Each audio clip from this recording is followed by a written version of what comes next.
And... Oh, good. Okay. I appreciate that it's today. This is Karmaflow, the rock opera video game. So, for the record, it's an opera-based video game. They call it here an interactive rock opera. But it's a metal opera, I would say. More so metal than rock, only because it has a lot of European metal vocalists, and the entire band came from a lot of European markets. I think the only one that's not... Well, no, you got a couple here that are not European, but are known in the European metal markets. You'll hear bands like Cradle of Filth, Sonata Arctica, Amaranth, Mayan, Delane, well, ex-Delane, really. Like what you're hearing right now, because this is Charlotte Vessels, who was in Delane, is no longer in Delane, split up around the time of the pandemic, and wanted to do more solo things.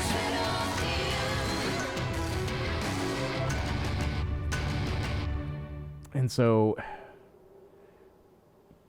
your main character here is the Karma Keeper. Your job is going to be the kind of like judging everything that's going on. And the main enemy is Dissonance. Now, Dissonance does not necessarily have a character as much as this kind of infects what's going on in each individual world. So we get to kind of hear both sides of the discussion, and then we make our decision based off of what we believe is going to be the right decision for that. And so as such, we'll be doing a lot of kind of like off the beaten path, out of bounds tricks throughout all of this to make sure we can skip as many songs as we possibly can. Which is exactly what we want. And we did skip one here, which I believe was the Muse lamenting. This is the Proto Keeper. Proto Keeper is mostly our tutorial mode, giving us explanations about how to play the game and giving us different abilities and telling us how to use those abilities together. 2, 3. And then what we're doing here is we're actually extracting kind of life from these sources, and then we'll give life to different individuals. So we extract life from certain things. You can see the creatures kind of flying in the background that have that orange glow to them. And then we'll infuse to solve like other puzzles or whatever. We have like tree branches move, or to solve solve puzzles later on in the game. I took that save point as a safety save in case something like this were to happen, and just exactly like that. And luckily I did survive, but there we go. You kind of have to take a leap of faith there if that happens. So the game, considering we're using an earlier build, the game's commands sometimes get a little bit messed up. So if you jump, you have the ability to double jump. However, the game sometimes will think that you actually did double jump instead of just traditionally jumping.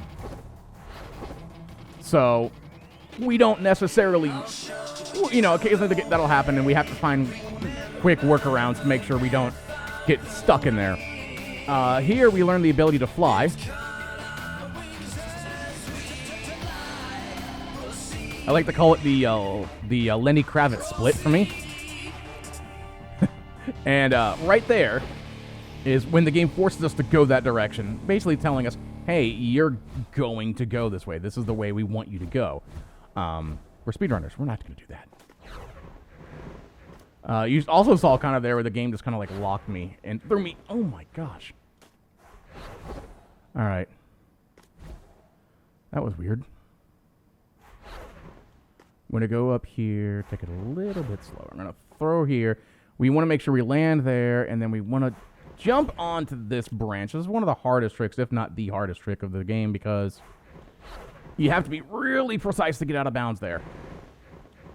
Now, I did hit that tree. I normally don't hit the tree, but that's okay. Those things happen. We're going to go completely back in bounds. We did go out of bounds, skip some songs, anger and a little bit more frustration from the Muse. A little bit of a somber connection with the conductor, who we're going to meet later on here in a moment. And then we're going to do that all the time to get right back out of bounds. And you can see sometimes, as with most out-of-bound games, the game doesn't want that, so it does kind of fight you a little bit. All right, and then we'll go here. We're going to do what I can to skip as many of the puzzles that we can. Again, this is a puzzle platformer rock opera, or puzzle platformer interactive rock opera. There's a lot that's going on with this game behind the scenes. So we completely skip this puzzle, which is all about throat singing. All right. Got to be a little tricky there, because sometimes sometimes it can throw me out because we didn't solve the puzzle. So the game doesn't necessarily want us. The game doesn't necessarily know that we did or did not solve the puzzle. It's just kind of there, always doing that. However, if you go a little bit too far into that, you can get thrown out of bounds. In my practices before this submission video, that happened a couple times. We want to go ahead and do this. Go and knock that down. And if you notice that kind of white cloud, I guess you could say, is simulating air moving. And it's also being simulated by the sounds of, I shouldn't say sound, but it is being replicated by the sounds of the lower brass instruments. So you're looking at like French horns, tubas, trombones. Mostly the most notorious of them being the strongest instrument, most dominant instrument is the French horn. But all of them combine to create that kind of tone to it.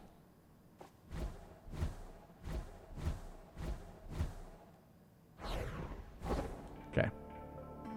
And you heard it there. As soon as I jumped, you hear that. Because that was the actual, like, second. That was the double jump. But when I jumped, the game thought I was double jumping. So, yeah. Oh my goodness. And it worked. So, because of that, I was able to be up there a lot faster, which means that gave me the ability to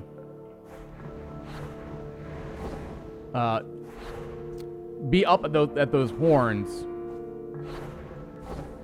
Oh, wow, the game's fighting me here. There we go. All right.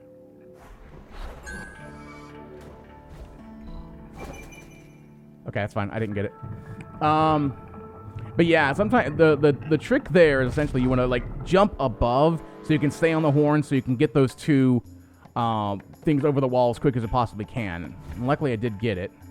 I didn't get in the horn to create the next trick though, but that's okay because we can just take the old way and we'll just hit a couple things in the wall here. Just fine. We'll just let the game go the way it's supposed to. And then we hit our cutscene here, our trigger, that gives us this next little area. If you look on the bottom right, like any other game, you see your automatic save. So we know the game has saved exactly our location. So if something were to happen and I died, that's probably where it's going to spawn me at.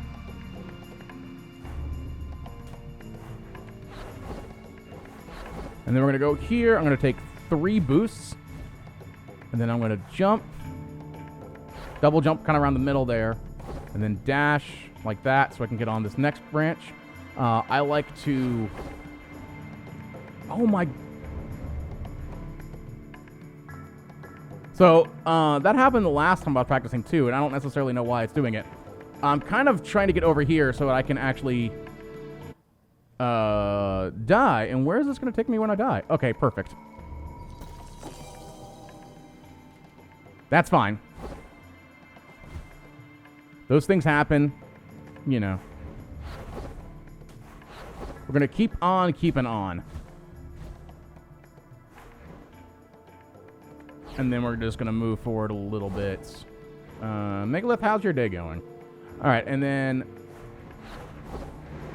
See, oh my goodness, it did it on the other side! Oh no! That's okay though, it's fine, it's fine. Oh, that's funny. Okay, so,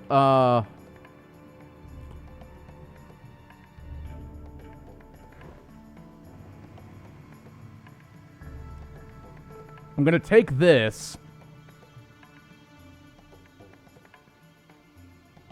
And then I am actually going to land here. And then, because that's exactly where I need to go. So, right there is where I need to be. So I'm going to hope for the best. Because this should, in fact, trigger... Yep, there we go. So we triggered that.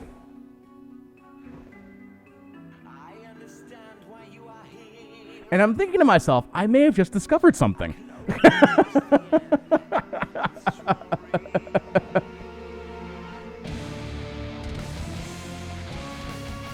But anyways, remember we're talking about the opera thing? This is honestly what I'm talking about here. So what's happening here is we have our dissonance of what is basically the muse, which is Alyssa Whitegloves which is going to be of Arch Enemy fame, also solo acts. If you also know Alyssa from Metal Hellsinger, from some other side projects as well as in the video game industry. She's been around for a good long time, done like Arch Enemy, Cradle of Filth, has done also a lot of side projects in the metal world. And then you have the conductor, who is voiced by Mark Hudson. Mark Hudson is actually the lead singer of the band Dragon Force. Not the updated singer of Dragon Force. And Dragon Force is mostly notable in the video game world from Through the Fire and Flames, that one song in Guitar Hero 3. That was just bonkers, and everyone talks about it. And this is the stuff why we can't necessarily skip through, because there are pauses in between to have our decision be made. So we can help the muse, or we can help the conductor. For this particular part, we're going to help the muse, or the conductor, I'm sorry.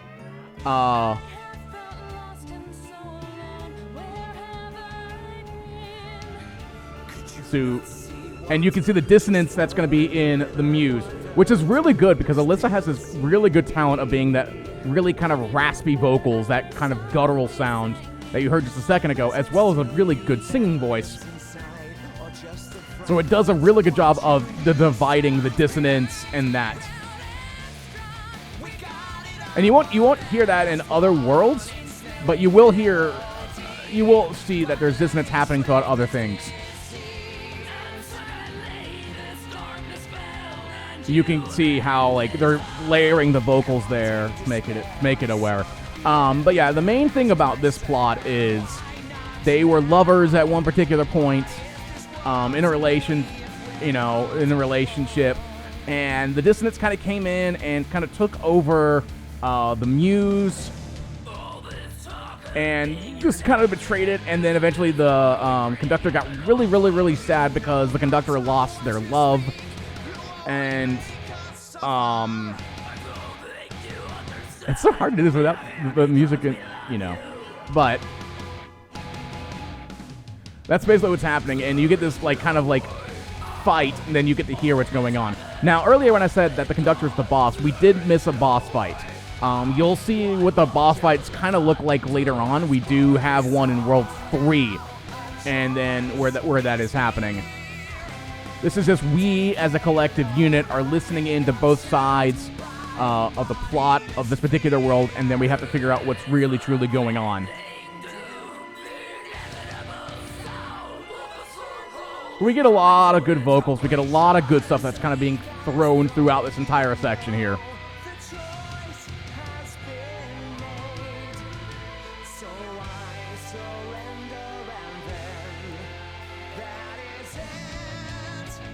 Let it play out for a little bit so you get an idea of the song.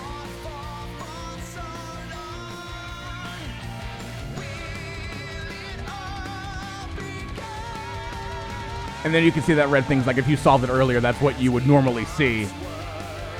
There's a lot of stuff in this particular world that we missed on, but we changed the game kind of in World 2, and that's why we use an earlier build. And I don't remember if I talked about that earlier, but in order to do this game, the speedrun of it, we do have to use an earlier build of the Steam version to execute what's going to happen in World 2. And each individual world does have its own kind of conflicts, it has its own uniqueness to it. Every world has a different design, everyone has a different palette of sorts. The colors they choose for each individual world is also incredibly important. You can see the colors here are very low tone, very snowy, very kind of depressing, so to say. And that's kind of what they're doing here. They're using that as their advantage here. The next world has a very rustic, kind of abandoned look to it. So here we're going to extract, and I got in the air for some odd reason. Okay. So we use that so we can actually unify the love between the conductor and the muse, which is really what we want. We want to make sure that love happens. However, because of that, we do kind of give the world to dissonance. So we're kind of just letting the world kind of not have, kind of just go a little bit into chaos.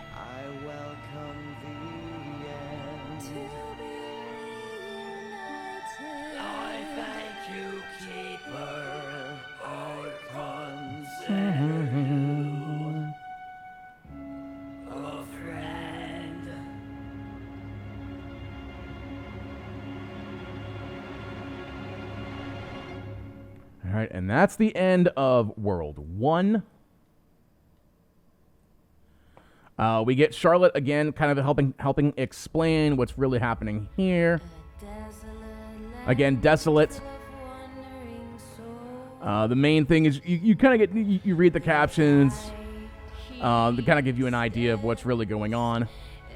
In this particular world, we do unfortunately miss the voice of Lindsay Schoolcraft, who is of the band Cradle of Filth. Don't worry, Cradle of Filth does get some acknowledgement in this particular area. Lindsay is playing the shaman. Shaman are multiple people. As you can kind of hear, what's really happening in this particular world, the guide is kind of like, a way to make sure that you kind of go to the next particular area. And these are all the souls trying to cross it.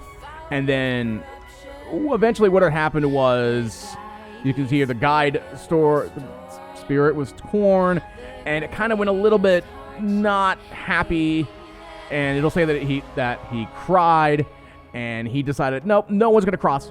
We're not crossing at all. No one's gonna cry. No one's doing anything else. He becomes corrupted. So our objective would be to find the muse. Oh, I'm sorry, not the muse. The shaman. All 4 of the shaman scattered all around the world, or this particular map, and bring them up to the guide to hopefully help the guide. We're not going to do that, because what's going to happen here is we're going to skip a good chunk, or basically the majority of this. But if you notice here, like, even then, you can kind of see a little bit of a, green kind of overtone there and stuff like that. But here, again, the rustic look of the grass being that kind of very rustic orange. The different hues there.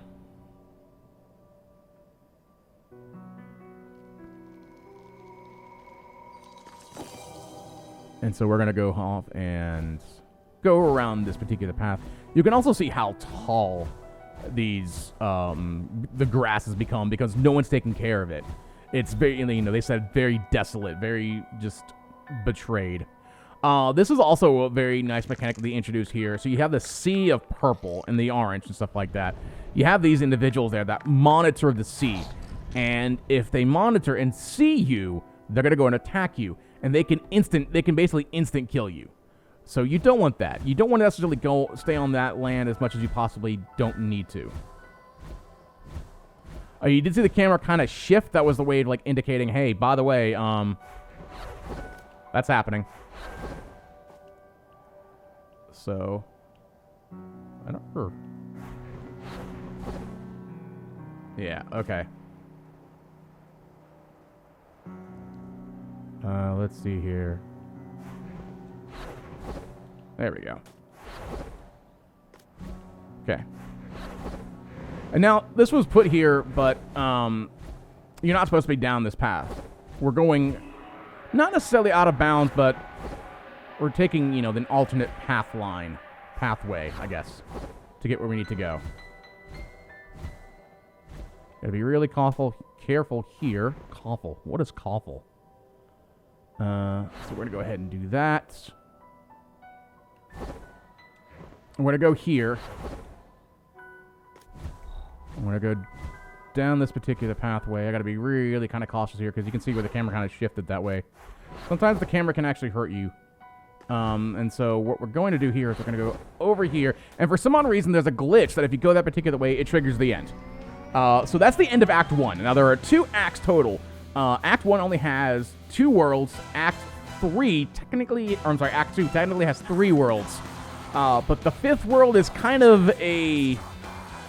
well, you'll see it.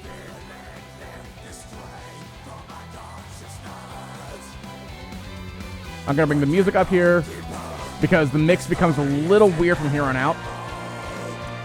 You see all these weird shots, these weird angles and stuff like that, because the game thinks you're supposed to have the shaman there, so it's focusing on the shaman.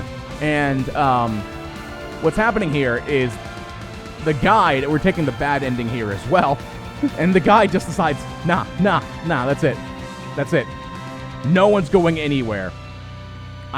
No. You're all done. All right, so that is the end. Like I said, the end of Act 1, end of World 2. Like I said, that's the shortest world we do experience in. World 3 or World 3 / Act 2 could technically be considered DLC. Like maybe not DLC, but it was added later. So I think the game released like January of 2015. And it was a very successful Kickstarter campaign. And I think this came out around March of 2015.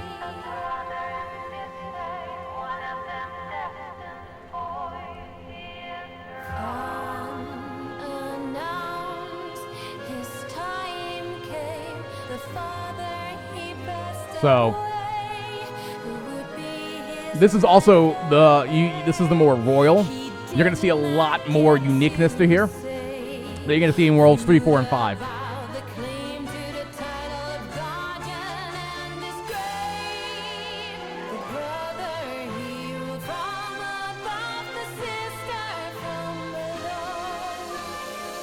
So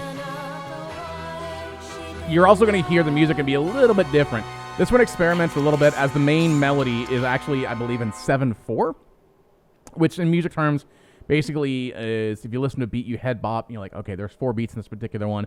This one gives you a dun dun dun dun dun dun dun dun dun dun dun dun. You'll hear it kind of in that under root of the main melody. You hear this dun dun dun dun dun dun dun dun dun dun dun dun dun dun, which is that 7/4 type structure. We're going to go here. We're going to grab this. This is also the one part here where it becomes very important to understand how many karma points you have. These little orbs that we extract the life out of are karma points. This is really the only world where karma points can become really, really, really important.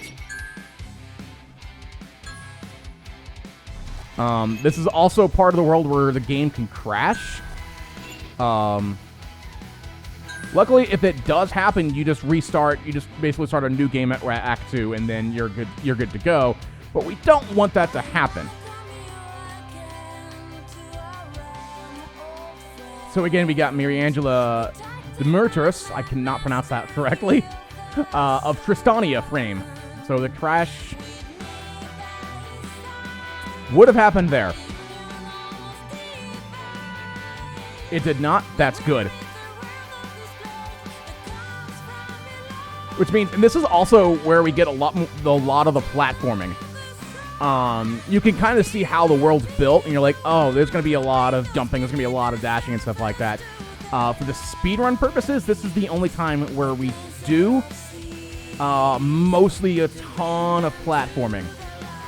It's also one of the harder levels because of that. So I'm going to go ahead and... So we're just going to go ahead and put this right here. You can see. You can kind of see the point where it's like one wrong move if the game, does the inevitable dashing. You can kind of see already where it's like, oh, you definitely need the double dash for a lot of this type of stuff. So I'm going to go down this way. I'm going to grab that as a spare just to be safe. And then we normally wouldn't do this, but we're going to, for the speed run, go up this particular way, and then go this here.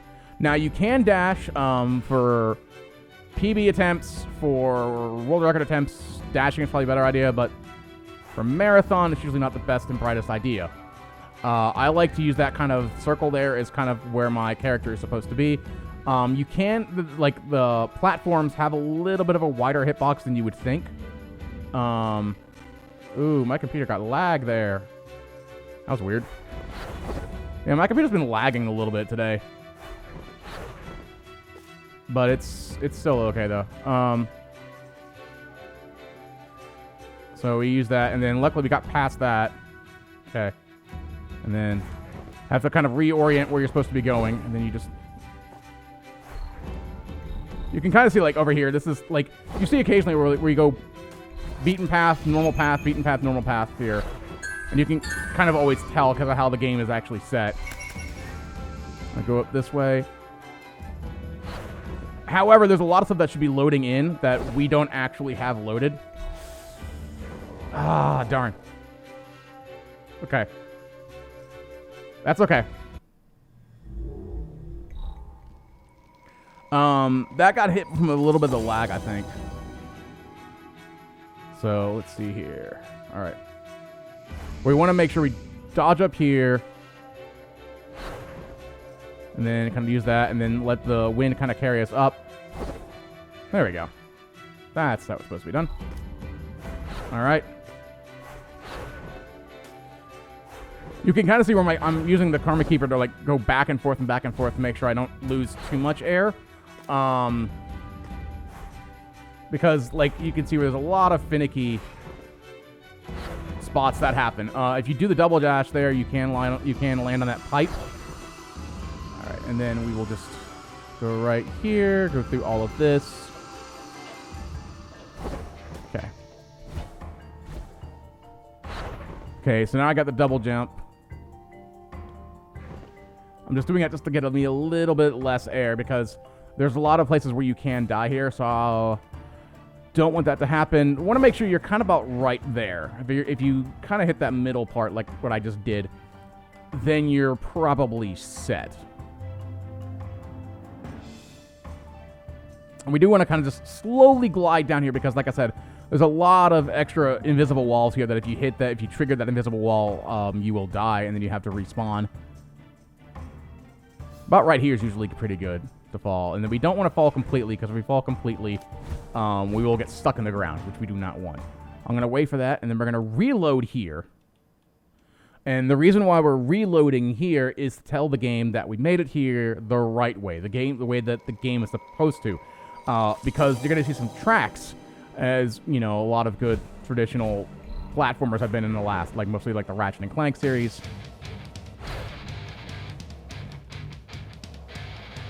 Oh, that's a problem. Game? That's a problem, and that's exactly why it was a problem. So, I don't know what happened there, but, I was a lot lower than I should have been.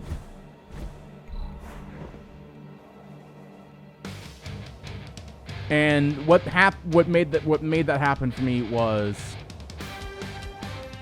and I just wasn't able to get through that hurdle, and it just, I assume, yeah. But you can see now, I'm already in a much higher area.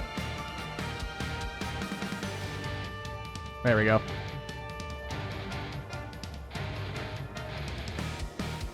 And now I have to follow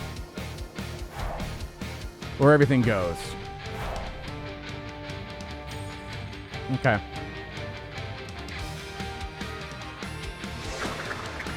Because if we get knocked by those winds, then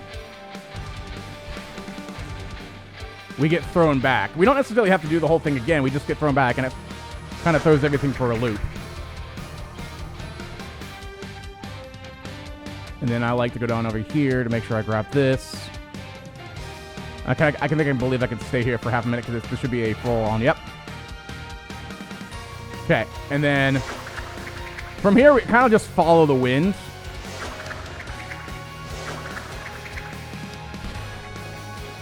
And then you get a full circle here, and then we lose the 2 on the edges here. 1, 2. We get another full-on attack. We get over that. We go back over here to the left. Go over here to the right. Left. And then right. And then right again. And then back to the center. And we have one more all attack. And there's the end of that boss fight. And then this is Tony Kako of Sonata Arctica. Game is a little glitchy right now. And normally is not that. Are you the one that Father spoke of? Have you come to our aid? My sister, she's So I'm playing this on a laptop. So I'm not quite sure what's up with the glitchiness there. People in my chat right now have been saying that it has something to do with maybe like an NVIDIA update, which I guess could be the case. But I'm plugged into a battery and stuff like that. So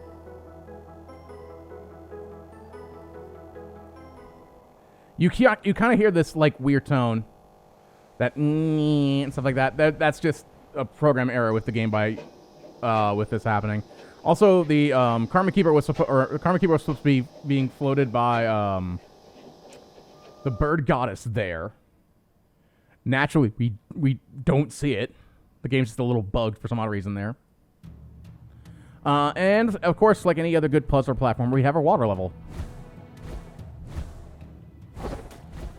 So we go underwater to where we talk with the Moon Sister to see what the Moon Sister's side is, what's truly going on. And then we're going to go off, put that in there. So let's go ahead and go through here. Knock that out. And now we have a propeller instead of wings. So I'm going to go through here. Find these little sections over here. And then what we're going to do is land here. And if I did this correctly, we should be able to land something like around here. I'm going to wait for the save point. There it is. And then we're going to go off and load to the Sea God. Remember earlier I was talking about we're going to see boss battles? This is one of them. And we get to fight this beautiful little whale. I love the whale. And so we're going to go ahead and go over here to this particular second. I'm going to jump on this twice for 10 times. 1, 2, 3, 4, 5, 6, 7, 8, 9, 10. And I'm going to jump off and move to the next one. And then you can see that the whale jumps onto that, is attracted by that, mostly to try to put it out because of all the dissonance. 8, 9, I think that's 10. I honestly don't know. Okay, I got it. Okay, so I'm good. All right. And this one, we just jump until the cutscene plays. But the problem with that, even though the cutscene plays, we're going to be thrown by the whale. If we land into any one of those puddles, we got to redo the boss fight again, even though we're in a cutscene. And we just don't have a choice. That's just where the game decided to throw us. You can see I just get thrown. So we don't want that. That is Eileen's Ride of Amaranth.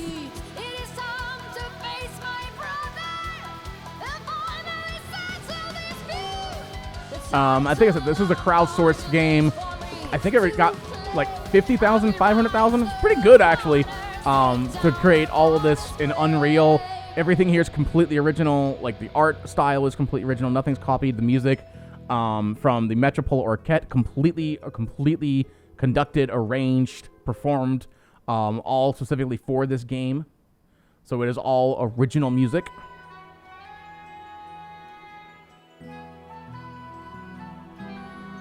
And then you can hear like little motifs that happen throughout this entire section too.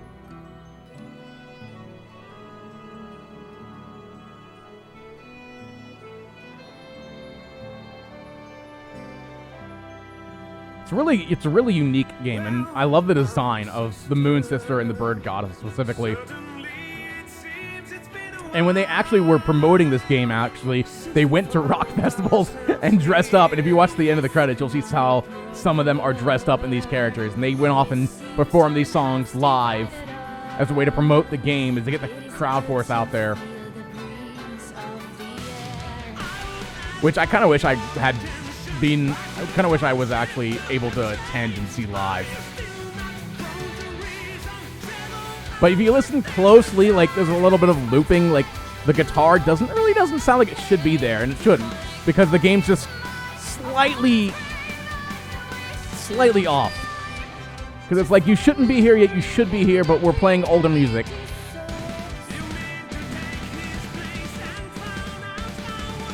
Alright.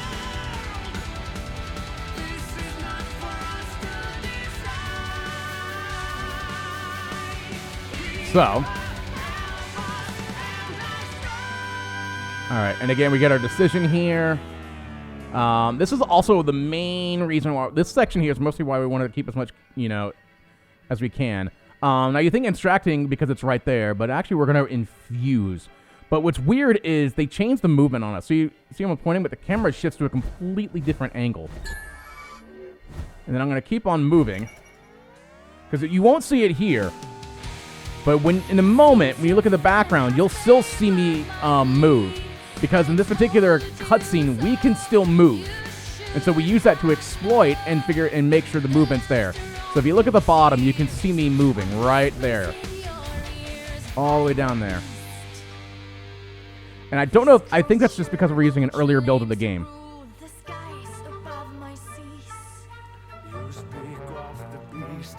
But I'm going to put myself a little bit further on up. But the other problem is you got to be really careful where you're at, because you can fly off the edge, and then you're just making things worse in the long run. Alright, so... that little cut there. If you heard that little tiny bit of a cut there, where the game kind of paused or buffered for a second, a lot of it is because of this decision that we did. So we choose that decision, and then that song played. And now this is kind of like the uniform. So depending on if you extracted or infused, you heard a different part of that song, and then it goes to here to get this as well. And if you want to go for the true ending, then you go with different parts of the song or whatever, which is a little bit longer. I believe no one's really running it at the moment. But I believe it's a little bit longer, because you have to, pick specific ways and specific ways to make the song end.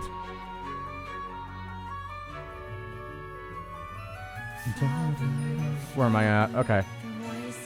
Where am I at? Okay, there we go. Alright. Am I stuck? Okay, there we go. I should be about right here. Alright.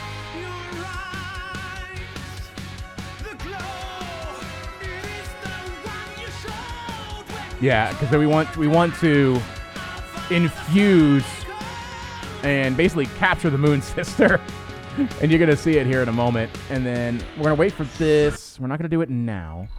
We're not gonna do it now, but I can do it, and then right about now. And then because that way we get this here, and immediately goes right into it.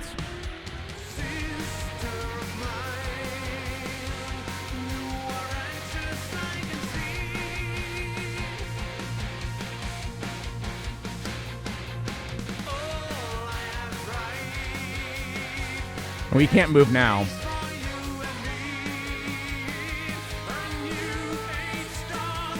But we do end up capturing and throwing our Moon Sister in a jail cell.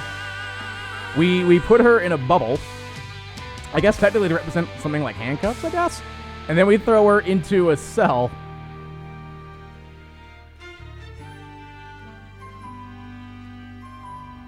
While the bubble's still there.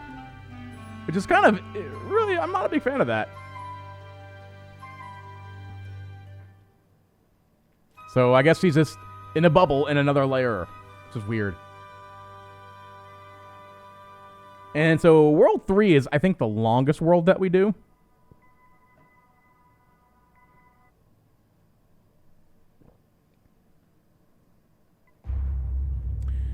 And World 4 is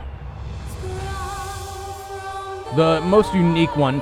This is the one where we don't get any extra songs.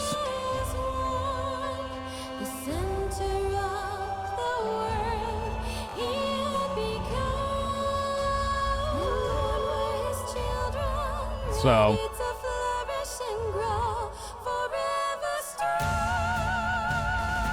luckily, to some more out-of-bounds stuff that we found, we actually skipped pretty much every song in this particular world. So it's all just platforming.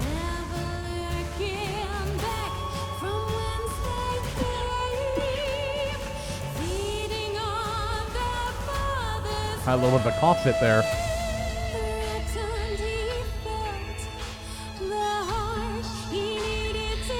Which is, we, like, a lot of the runners agree that this is one of the better songs in the soundtrack, but we skip it, which is fine because it's like a 6 or 7 minute song. But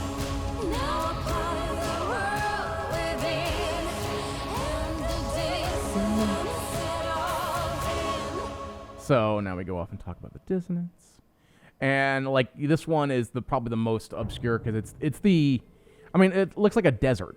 It's just humid everywhere. It just looks nasty. Everything does not look like it would survive anywhere else. Looks like it's all dying, if not already. And so we're going to go off and grab this.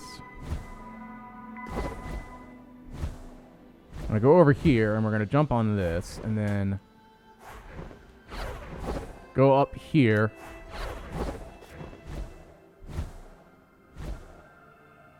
I'm going to go right down here. Find this particular section. This is also where we learn about springboards, which only kind of happen here, honestly. And we get things set up, and then it shoots us all the way up. Let me go, whee! We get shot all the way up. The camera apparently gets completely messed up as to where we are at. Tries to find us, and there we are. And we have a buddy now. As far as I know, this buddy does not have a name. It's mostly there to say, hey, you have to collect a bunch of orbs and put a bunch of orbs there in order to go ahead and move forward with the next section. So we wait for the load to happen, and then we go here. We reload because it puts us into a different position in which we want. Because this is a little bit closer to where we want to be. So we'll just go ahead and go right back down this way here. We'll grab this one here. And here we go. Okay.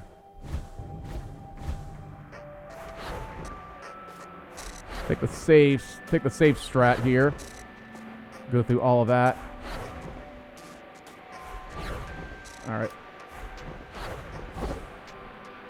Now, you can make that a little bit faster, but for purposes of this, we're just going to make it a little bit on the safer side. We're going to go ahead and grab more of those, and then we're going to put those there so we can go back up here. Because we have to collect those type of orbs. So that's mostly why. All right, and then we're going to go down this particular section here.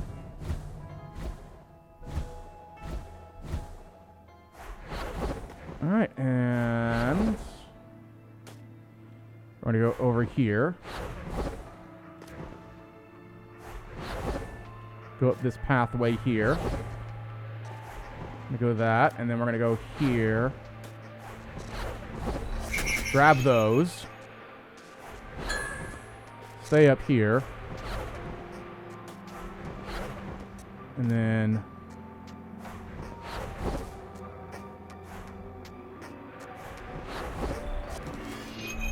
okay, we're going to go down this road here. Forgot where I was for half a second there.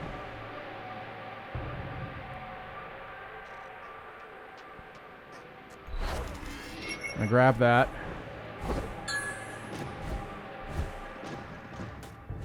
Okay. I'm yanking on something behind me. My legs are yanking on something. If I did it right, we'll go ahead and do all that. Okay, and then we're going to go ahead and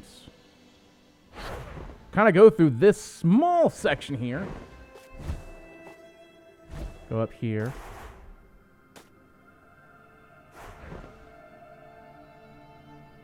And then we're going to go ahead and move here.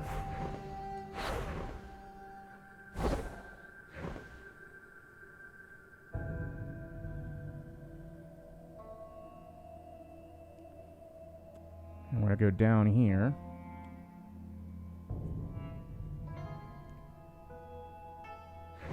Okay, and I'm actually going to pause here for a moment. Sorry about that. We'll go back in 3. Hold on. Go back in 3, 2, 1. All right, and then we want to make sure, I think this is the right way. Yeah.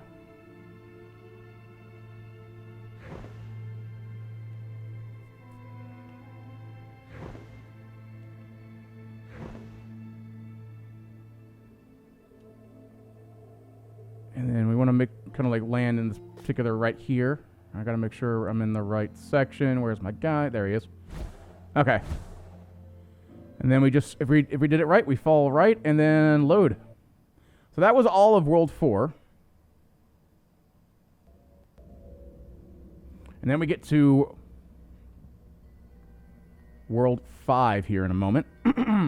This is, if you notice that this looks like the very beginning of the game, right? But everything looks a little off. This is kind of like the programming room, if you will. So we did get this ability to learn how to like boost ourselves, but we didn't really. We bypassed everything about the tutorial mode, so it's just kind of there now. But we use it to boost to get all the way over here. And we go over here, and then we're just going to jump on all of these that load up here. And then we're just going to do that. Fun fact, if you get a little bit too much air, the game will boost you like really high up there. Which is, yeah, we don't want that. All right, so we're going to go ahead and wait for that. We're going to go ahead and do this again. All right, and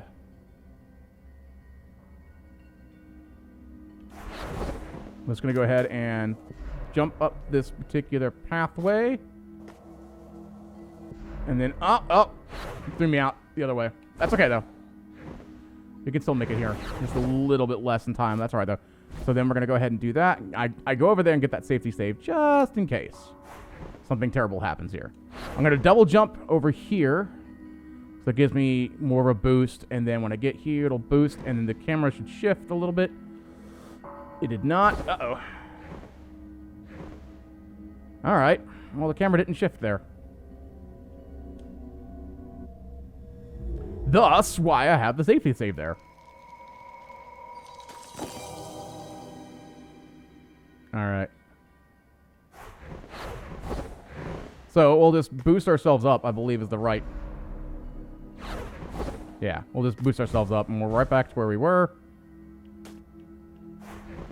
So we'll just do the double jump again. The camera did not shift, which is weird. See, the camera should have shifted there, but it didn't the last time. So, it happens. Also, oh, crap. I did not mean to do that. Okay, that's fine. Ah, crap. Nope, okay.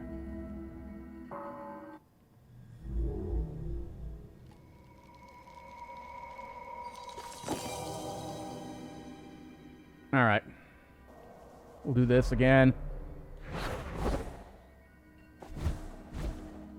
All right, so then we'll just jump here, do the double jump, have the camera shift on me. What the crap? All right, whatever.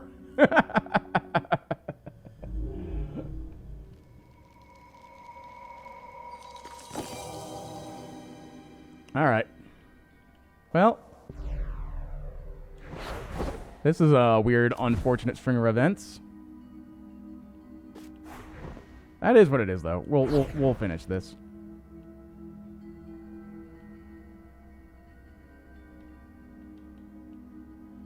Alright. And then we patiently wait for this, which will bring me up a lot higher.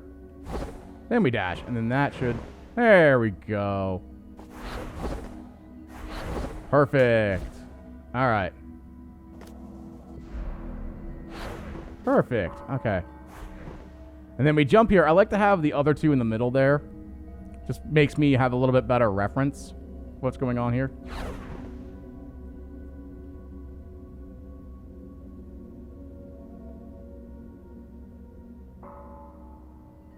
And then I wait just a little bit. Just to pass through all of this. And... Wait, why didn't anything load? Why? Wait, what?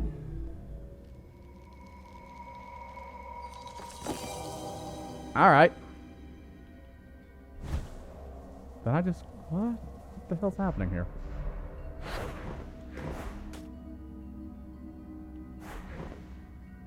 Oh. What's up, Rock? How you doing today? Alexander Graham Band, National Be Heard Day, National Ben Day, Carol Day, Cyril Day, Cooper Day, Crown Roast, Flapjack Day, National Sharon Day. Nice. Okay. Oh, I hit the wrong direction. Ow. That's alright, though.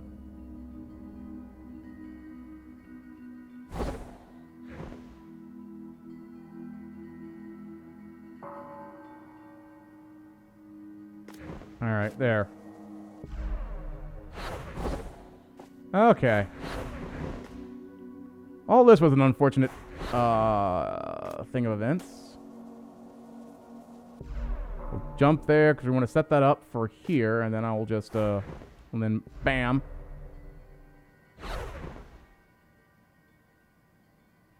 And we'll go to this section, this particular one over here. Wait for it to load on the bottom. We're going to load into the last section, which is Judgment.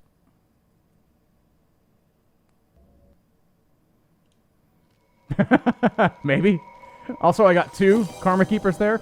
What's really interesting about this particular section is it's a 2D auto scroller on a 3-dimensional plane. So you can still have all of it. Yeah. All right. This is such a weird spot. I messed that up. That's all right though. That's what I was thinking it was.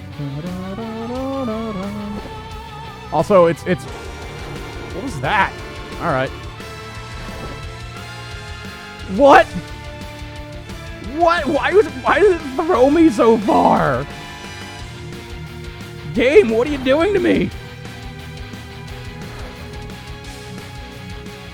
What? Alright. What is the game today?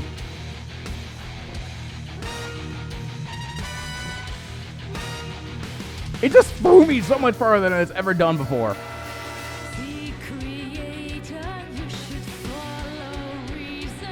And now this is Simone Simmons of the band Epica, who is the Destroyer, also solo act, also was in Zysis. And Danny Filth as the creator, a combination that a lot of people have been wanting.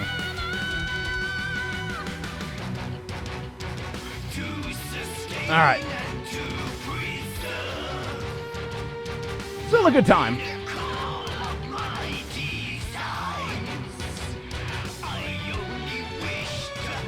I don't know why my computer is glitching out, but you can constantly hear the glitching and stuff like that.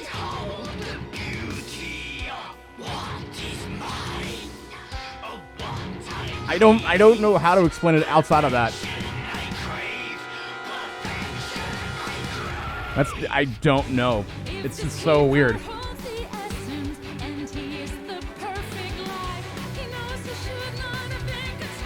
It is what it is, though. All right.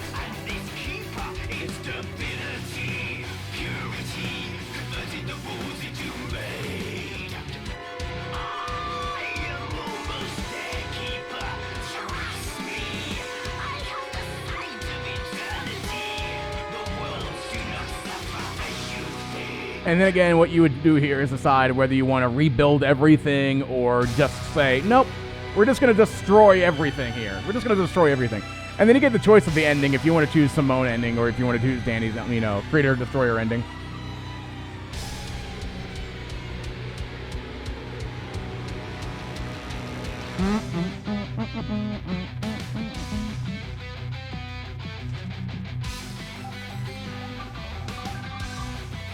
It's a weird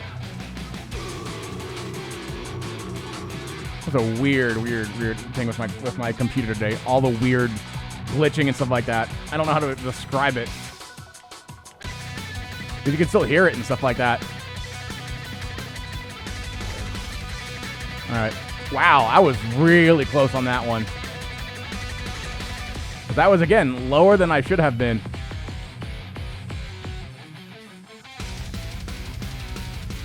But we're pretty much at the end here. Time is going to be when the next cutscene plays when I land on either Danny or Simone.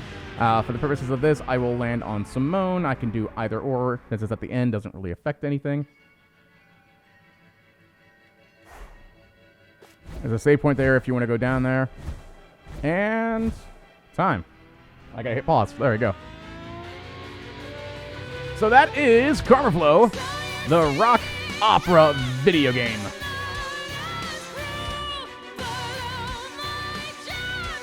Really fun, really cool, really creative game. Want to thank you all for watching. It was awesome. And then we'll just let it play out. And yeah, thank you again. See you later.